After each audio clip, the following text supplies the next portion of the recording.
হবে মাত্র 2 দিন আগে বাংলাদেশের মানুষকে কাঁদিয়ে 8 বছরের একটা শিশু শব্দহীন চিৎকার করে রয়েছে, লজ্জা লজ্জা এই সমাজ, লজ্জা এই দেশ, লজ্জা এই জাতি। আমরা 8 বছরের একটা শিশু ইজ্জতের নিরাপত্তা দিতে পারি না। হ্যাঁ, রাষ্ট্রের পক্ষে এটা সম্ভব নয়। ঘরে ঘরে পুলিশ পাঠানো, এই ধরনের ঘটনাকে দমন করা বা বন্ধ করা রাষ্ট্রের জন্য সম্ভব। রাষ্ট্র যদি তার নাগরিকদের সত্যিকারের মানবিক এবং সুশিক্ষা দিতে পারে, তাহলে সেই সুশিক্ষাই সমস্ত কুসংস্কারকে আমাদের অভাব হচ্ছে এই জায়গায়। আমাদের শিক্ষিত লোকের কোনো অভাব নেই, কিন্তু কি শিক্ষিত, কেউ অর্থ শিক্ষিত, কেউ অপর জ্ঞান বঞ্চিত। আজকে আমরা একটা হয়ে গিয়েছি, নৈতিক শিক্ষার অভাবে কেউ অভাবে দেখা দিয়েছে। মহান আল্লাহ তাআলার দরবারে দোয়া করি, আগামী বাংলাদেশের জন্য নৈতিক শিক্ষা নির্ভরের বাংলাদেশ হয়। শিক্ষা জাতির মেরুদণ্ড মজবুত হলে, শক্তিশালী হলে, জাতীয় শক্তিশালী হবে। এখন না আছে আমাদের নৈতিক মা, না আছে আমাদের জাগতিক মা, আমাদের শিক্ষা এখন রক্ষী। আমরা একটা সার্টিফিকেট হাতে দিয়ে আমাদের সন্তানদের, কিন্তু সেই সার্টিফিকেটের কোনো মর্যাদা নেই, কোনো অর্থ নেই। আমরা এমন শিক্ষা এবং সার্টিফিকেট দিতে চাই, সেই বাংলাদেশকেই আমাদের পড়া প্রয়োজন।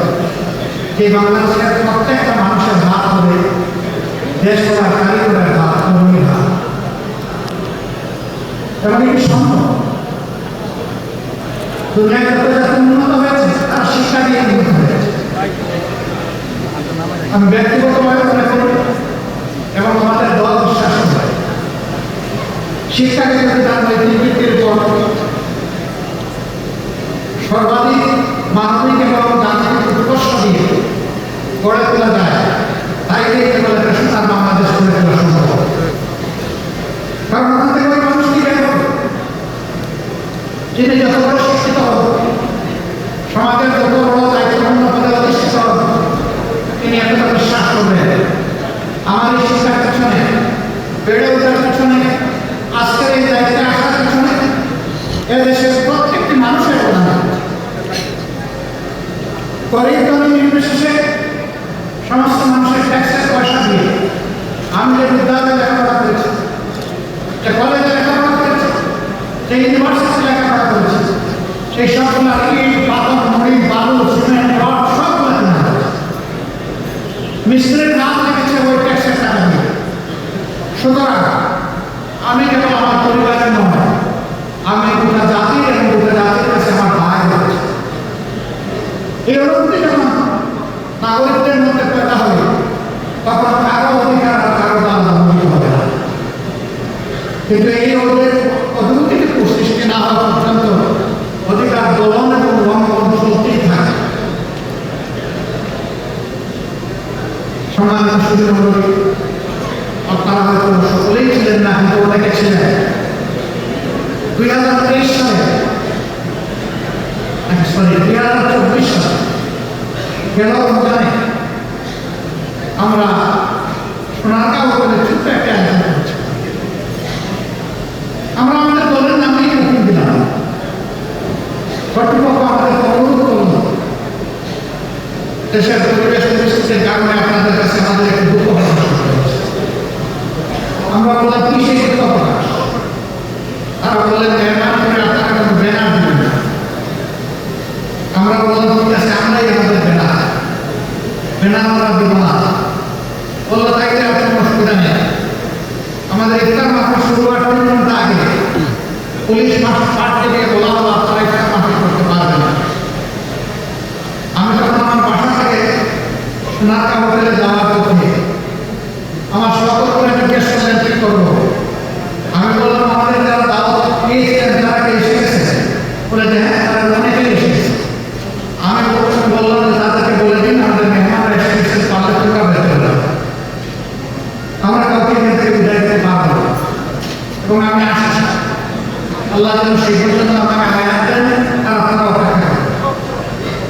আমি যাওয়ার পরে জিজ্ঞেস করলাম আমাদের অপরাধ কি? বলে যে স্যার আপনাদের জন্য অপরাধের বয়ান আমরা দিতে পারবো না, আমরা প্রচন্ড চাপে আছি। আমি বললাম সেই চাপটা কে দেয়? ওই যে উপর মহল থেকে। আমি বললাম যে আমি কোনো উপর মহল মানি না, এটা আমার নাগরিক অধিকার। আমি কোনো অবৈধ পার্টি না, আমি কোনো নিষিদ্ধ পার্টি না, আমার এখানে অধিকার রয়েছে। আমার অধিকারের বলে এখানে আমরা আজকে দাওয়াত দিয়েছি মানুষ, আর সেই দাওয়াতগুলো করে ভিতরে এসেছে। আমি শুধু অতীতের ফ্যাসিস্ট বাংলাদেশের একটা ছোট্ট উদাহরণ আপনাদের সামনে পেশ করব। এই ছিল আমাদের বাংলাদেশ। আমরা 13.5 বছর আমাদের কেন্দ্রীয় কার্যালয় সহ আমাদের সারা দেশে শত শত কার্যালয়ের একটাও আমরা খুলে কাজ করতে পারি না। সবগুলো কার্যালয় আমাদের বন্ধ রাখা হয়েছে। আপনারা জানেন এক এক করে আমাদের 5 জন শীর্ষ দায়িত্বে এসেছে তৎকালীন আমিরের সহ অত্যন্ত নির্মমভাবে প্রশাসনিক কায়দায় মিথ্যা অভিযোগে তাদেরকে বিচারিক হত্যার মুখোমুখি করে ফাঁসিতে ঝুলানো হয়েছে। আরো কয়েকজনকে জেলের ভিতরে মৃত্যুর দিকে ফেলে দেওয়া হয়েছে। আর একজন মৃত্যুর যন্ত্রণা কাঁধে নিয়ে ঘাড়ে নিয়ে বুকে নিয়ে তিনি একটা বেঁচে আছেন, তিনি আমাদের ভাই মাঝারুল ইসলাম। বাংলাদেশের মজদুররা মুক্তি পেয়েছে 5ই আগস্ট, কিন্তু আমার ভাই মাঝারুল ইসলাম এখন মুক্তি পাননি। আমরা এই পাথর এখন বুকে বহন করে চলছি। আইনের কেস দিয়ে এমনি বিলম্ব আমরা বুঝতে পারছি না। আমরা চাই যাদের পরিবর্তন হয়েছে তাদের একজন মানুষের রাজ্যের করে না, এবং সেই সাথে অবিলম্বে আমাদের ভাইকে যেন সসম্মানে আমাদের বুকে ফিরিয়ে দেওয়া হয়। সম্মানিত ভাইরা, শুধু 11 জন দায়িত্ব শুনে না, শত শত কর্মী নির্মমভাবে তাদেরকে হত্যা করা হয়েছে। অসংখ্য যুবককে থানায় ধরে নিয়ে থানায় মেঝেতে শুয়ে পায়ে বন্দুক দেখিয়ে গুলি করে তাদের পা বিচ্ছিন্ন করে দেওয়া হয়েছে, হাত কেটে দেওয়া হয়েছে, 2 চোখ তুলে দেওয়া হয়েছে, ঘর বাড়ি থেকে তাদেরকে তাড়িয়ে দেওয়া হয়েছে, বোম করা হয়েছে, ছাত্র থেকে বিতাড়িত করা হয়েছে, ব্যবসা বাণিজ্য তছনছ করে দেওয়া হয়েছে, বোর্ডগুলোর দিয়ে আমাদের নেতৃত্বের ঘর তোলা ভেঙে ছাত্র বানিয়ে দেওয়া হয়েছে। আমরা সেই কষ্টগুলো আমাকে বলতে শুধু কি আমরা না, ওটা জাতি।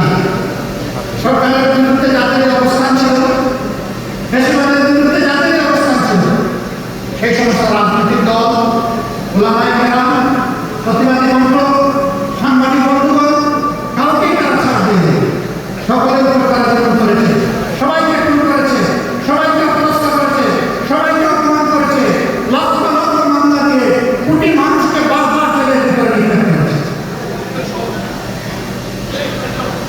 আমরা চাই সেই অন্ধকার যুগ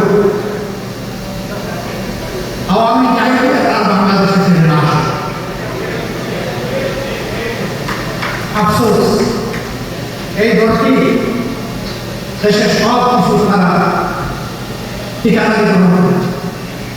বাকি সবাইকে চোখ কাটিয়ে কথায় কথায় বলতো অমুক দেশে চলে যাবে না, হাতে হাতে কোনো হিসাব তুলে দেয়নি, আর কোনো টিকেটও দেয়নি। কিন্তু প্রায় আমাদের পেছনে সবাইকে সারা যায় আল্লাহর ইচ্ছা। এখন কোনো কিছু প্রয়োজন নাই, পিছনের দিকে তাকানোর সময় ছিল না, পুরের পাপ হওয়ার সময় হয়নি। দেশ ছেড়ে তারাই আমরা যাবো না কোথাও। এদেশ আমাদের জন্য দেশ, এটি আমাদের জন্মভূমি। আল্লাহ তাআলা এখানে আমাদেরকে কথা করেছেন, এই দেশ ছেড়ে পালানোর আমাদের কোনো প্রয়োজন নেই। এই দেশ ছেড়ে তারা তারাই পালাবে যাদের এই দেশের প্রতি ভালোবাসা এবং দায় নেই। যাদের ভালোবাসা এবং দায় আছে তারা বুকে গুলি নিয়ে কিন্তু দেশ ছেড়ে পালাবে ইনশাআল্লাহ। 24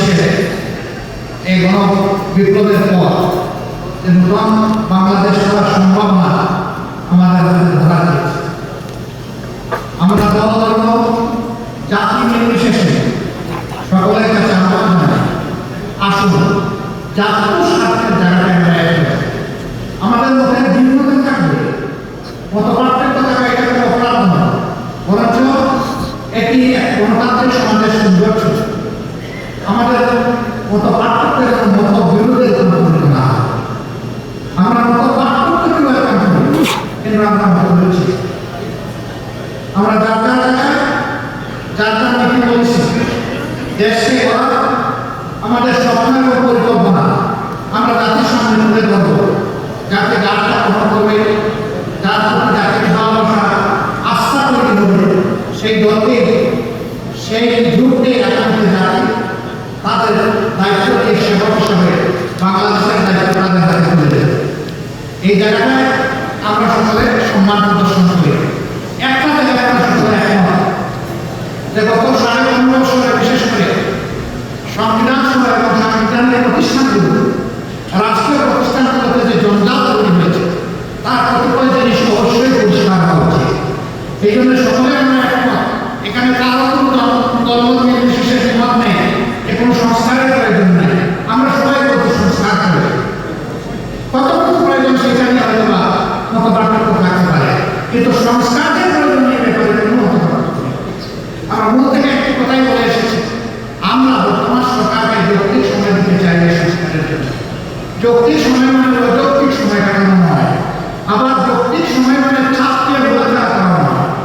যৌক্তিক সময় হচ্ছে এক কাজের জন্য মৌলিক সংস্কার করার জন্য যেটুকু সময় প্রয়োজন আমরা সরকারকে সেইটুকু সময় দেওয়ার পর। ইতিমধ্যে সরকার প্রধান জাতীয় নির্বাচনের ব্যাপারে কিছু কথা তিনি জাতিকে বলেছেন।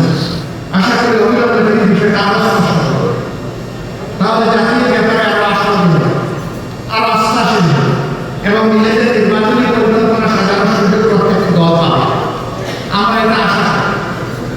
প্রিয় দেশবাসী এবং সুধীমণ্ডল, বাংলাদেশকে গড়ার একক দায়িত্ব কোনো দলের নয়, বাংলাদেশকে গড়ে তোলার দায়িত্ব 18 কোটি মানুষ। কিন্তু 18 কোটি মানুষ কিভাবে তাদের যে একটা পথ লাগবে, রাস্তা লাগবে, সেই রাস্তায় হচ্ছে বিভিন্ন পলিটিক্যাল স্টেক হোল্ডার্স বা দলগুলো, তাদের মাধ্যমে জনগণ সংগঠিত হয় এবং তাদের আস্থা তাদের ভাবনা জাতীয় জীবনে তারা তুলে দেবে। রাজনীতি এই দলগুলা কাজে এবং গুরুদার করে পেয়েছে। 53 বছর যেভাবে জঞ্জাল নিয়ে আমরা চলেছি, আগামীতে আমরা যেন একটা জঞ্জালমুক্ত সমাজ গড়ে তুলতে পারি, সেইভাবেই সকল রাজনৈতিক দল এবং চৌকারা কর্মসূচি পরিকল্পনা সাজাবেন। আমরা এমন একটি বাংলাদেশ চাই, এই বাংলাদেশে আসিয়ার আর মানুষকে খাওয়া। আমি আজকেই জানতে পারলাম, এটা আমার জানার সীমাবদ্ধতা হতে পারে, হোক না 12 বছরের একটি মেয়ে, এক হিন্দু পরিবারের একটা মেয়ে ধর্ষণ করা হয়েছে। ধর্ষকদের বিরুদ্ধে বাবা মামলা করেছে। আসামের এই 2-3 দিনের ভিতরে মামলা করার সাথে সাথে বাবাকে খুন করেছে। এরকম বাংলাদেশ, এই বাংলাদেশে 18 কোটি মানুষ চায় না। এই পশুত্বকে বলতে দিয়ে আমরা একটা মানবিক বাংলাদেশ এবং আমরা বিশ্বাস করি, মানুষ যদি আল্লাহকে ভয় করে, মানুষ যদি আল্লাহকে ঠিকমতো ভয় করে, তাহলে মানবিক বাংলাদেশ গড়ে তোলা সম্ভব। কোরআন নাযিলের এই মাসে আমরা এও বিশ্বাস করি, আল্লাহ দেওয়া কোরআনের বিধান হচ্ছে সমাজের জন্য সর্বোত্তম। এই বিধানের ভিত্তিতে আগামী মানবিক বাংলাদেশ গড়ে উঠুক, সেই প্রত্যাশা ব্যক্ত করে আবার আপনাদের কৃতজ্ঞতা জানিয়ে আমার কথা এখানে শেষ করছি। আসন